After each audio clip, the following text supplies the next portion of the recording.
Assalamualaikum warahmatullahi wabarakatuh. Perkenalkan, kami dari kelompok 9 yang beranggotakan 3 orang. Saya sendiri bertindak sebagai moderator, Abdul Yazid. Kemudian pemateri yaitu Ahmad Asrori Taswin, kemudian Muhammad Fahresi. Jadi tema kami pada video ini yaitu kalimat efektif. Yang pertama itu pendahuluan yang saya akan bacakan sendiri. Pendahuluan, bahasa Indonesia adalah alat komunikasi utama di Indonesia yang digunakan dalam berbagai situasi baik formal maupun informal. Bahasa ini berperan penting dalam menyampaikan informasi, membangun hubungan, dan mengekspresikan perasaan. Salah satu aspek penting dalam komunikasi yang efektif adalah penggunaan kata yang jelas dan tepat yang dikenal sebagai kalimat efektif. Kalimat efektif membantu seseorang dalam menyampaikan pesan secara singkat, padat, dan jelas, tanpa menimbulkan kebingungan bagi pendengar atau pembaca. Ketidakmampuan untuk menyusun kalimat yang efektif dapat mengarah pada kesalahpahaman dan ini dapat berakibat pada komunikasi yang kurang optimal, terutama dalam konteks profesional, akademik, dan sosial.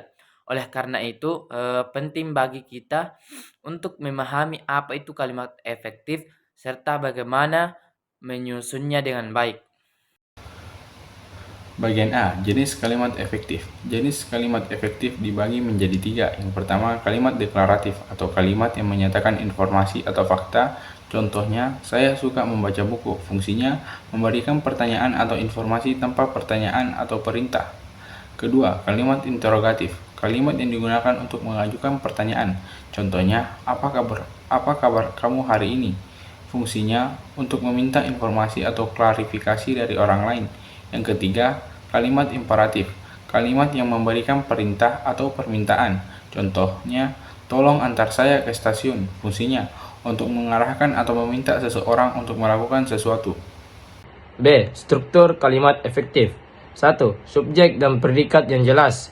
Subjek atau pelaku dalam kalimat. Predikat, tindakan, atau keadaan subjek. Contoh, anak-anak bermain di taman. Subjek, anak-anak. Predikat, bermain di taman. 2. Penggunaan kata yang tepat. Memilih kata yang sesuai untuk konteks dan makna yang ingin disampaikan. Hindari kata ambigu yang dapat membingungkan pembaca. 3. Kesejajaran bentuk. Pastikan penggunaan kata atau firasah dalam kalimat yang setara bersifat konsisten. Contoh, dia suka berlari dan berenang. 4. Kehematan kata, yaitu gunakan kata-kata secara efisien dan tepat. Hindari pengulangan yang tidak perlu. Sekian, saya kembalikan kepada moderator. Kemudian pembahasan selanjutnya yaitu C. Kalimat efektif memiliki beberapa ciri. Yang pertama, kesatuan gagasan, yaitu kalimat harus fokus pada satu ide utama sehingga tidak membingungkan pembaca atau pendengar. Contohnya, saya suka bersepeda di sore hari. Kemudian yang kedua, kepaduan, yaitu keterkaitan antar bagian kalimat sehingga membuat kalimat tersebut menyatu dan mudah dipahami.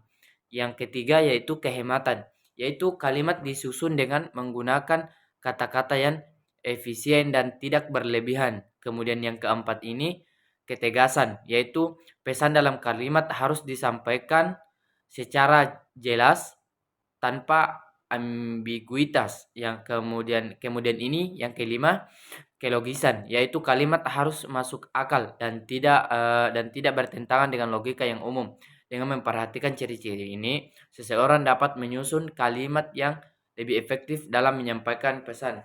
Nah, sebagai kesimpulan pada materi kami ini yaitu kalimat efektif merupakan kunci dalam berkomunikasi secara jelas dan tepat. Penggunaan kalimat efektif dapat meningkatkan keterbacaan, kejelasan, dan kecepatan dalam menyampaikan pesan, baik dalam konteks lisan maupun tulisan. Melalui pemahaman yang baik tentang jenis, struktur, dan ciri-ciri kalimat efektif. Kita dapat meningkatkan keterampilan komunikasi kita, mengurangi risiko kesalahpahaman, dan menyampaikan pesan dengan lebih tepat. Sebagai penutup, penting untuk terus berlatih menyusun kalimat yang efektif untuk memaksimalkan potensi komunikasi kita dalam kehidupan sehari-hari. Itulah tadi beberapa video pembacaan dari kelompok kami yang bertemakan kalimat efektif. Cukup sekian dari kelompok kami. Assalamualaikum warahmatullahi wabarakatuh.